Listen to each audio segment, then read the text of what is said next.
Hi all, ഇന്ന് നമുക്ക് ഏതൊരു സദ്യക്കും ഒഴിച്ചുകൂടാൻ പറ്റാത്ത ഘടകമായ കൂട്ടുകറിയുടെ റെസിപ്പി നോക്കിയാലോ.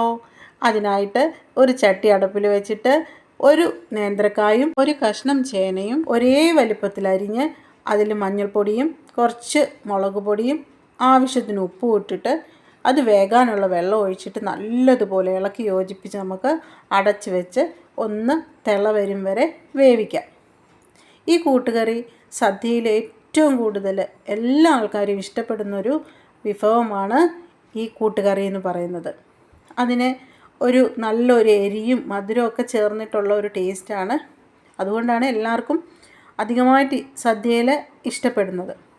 ഇനി ഒരു തിള വന്നു കഴിഞ്ഞാൽ നമുക്ക് മൂടി തുറന്നിട്ട് അതിലേക്ക് കുറച്ച് കുരുമുളക് പൊടി ഇട്ട് കൊടുക്കാം. ഈ കൂട്ടുകറിയുടെ പ്രത്യേകത എന്ന് പറഞ്ഞു കഴിഞ്ഞാൽ കുരുമുളക് പൊടിയുടെ ഒരു ടേസ്റ്റാണ് മുന്നിട്ട് നിൽക്കുന്നത്. അതുതന്നെയാണ് കൂട്ടുകറിയുടെ പ്രത്യേകതയും. ഇനി നമുക്ക് അടച്ച് വെച്ചിട്ട് നല്ലതുപോലെ ചേനയും ആ നേന്ത്രക്കായൻ്റെ കഷ്ണങ്ങളും വെന്ത് വരാനെ കൊണ്ട് വെയിറ്റ് ചെയ്യാം. ഇപ്പോൾ ഒന്നും കൂടെ ഇളക്കിയപ്പോൾ അത് ഒന്ന് വെന്ത് വന്നിട്ടുണ്ട്. ഈ സമയത്ത് ഞാൻ അതിലേക്ക് മത്തങ്ങ ചെറിയ കഷ്ണങ്ങളാക്കി ഇട്ടിട്ടുണ്ട്.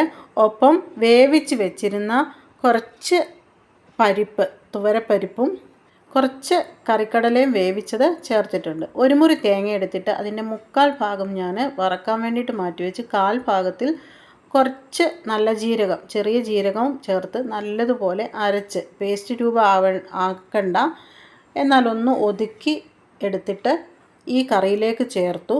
ഇനി ഈ കറി ഇച്ചിരി ഉപ്പൂടെ വേണം, അതുകൂടെ ചേർത്ത് ഇളക്കി.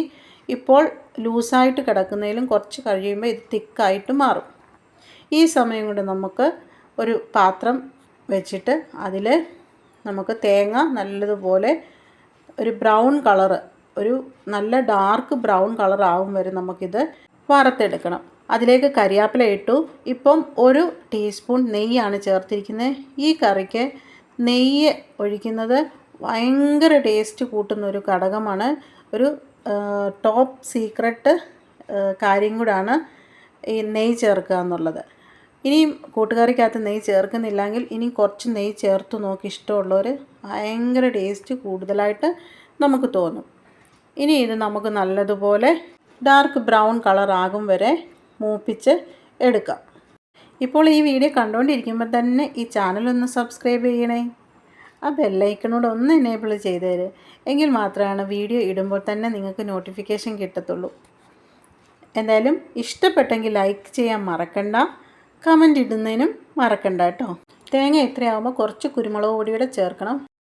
ഡാർക്ക് ബ്രൗൺ കളറാകുമ്പം അത് കറിയിലേക്ക് ഇട്ട് കൊടുക്കാം. നോക്കിക്കേ, ഇപ്പോൾ ആ വെള്ളം എല്ലാം വറ്റി കറി ഒന്ന് കുറുകി വന്നിട്ടുണ്ട്. ഈ സമയത്ത് നമുക്ക് കുറച്ച് പച്ച വെളിച്ചെണ്ണ ഒഴിച്ചിട്ട് അതിലേക്ക് കുറച്ച് ഉഴുന്ന് പരിപ്പിട്ടിട്ട് കറിവേപ്പിലയും വറ്റൽമുളകും ഇട്ടിട്ട് കടുക് താളിച്ച്, കടുക് ഇടുന്നില്ല, അതിന് പകരം നമ്മൾ ഉഴുന്ന് പരിപ്പാണ് ഇട്ടത്. ആ കടുക് താളിച്ചതിട്ടിട്ട് നല്ലതുപോലെ ഇളക്കി വയ്ക്കുക. ഈ സമയത്ത് നമുക്ക് വേറൊരു പാത്രത്തിലോട്ട് സെർവ് ചെയ്യാൻ വേണ്ടിയിട്ട് മാറ്റി വെച്ചിട്ട് കാണിക്കാം. നോക്കിക്കേ, കൂട്ടുകറി ഈ സമയം നമുക്ക് നല്ലൊരു മണമാണ് വരുന്നത്. നെയ്യുടെയും ആ തേങ്ങ വറുത്തതിൻ്റെയും ഉഴുന്നുപരിപ്പിൻ്റെയും കുരുമുളകിൻ്റെയും ഒക്കെ കൂടി ഒരു മിക്സ്ഡ് ഫ്ലേവറാണ് നമുക്ക് ഈ കറിക്ക് കിട്ടുന്നത്. നല്ല ടേസ്റ്റാണ് ഈ ഒരു കറി. എന്തായാലും ഈ പ്രാവശ്യത്തെ ഓണത്തിന് ഉണ്ടാക്കുക.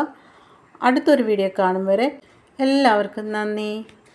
ഈ ഓണത്തിന് ഈ രീതിയിലൊരു കൂട്ടുകറി ആയിക്കോട്ടെ.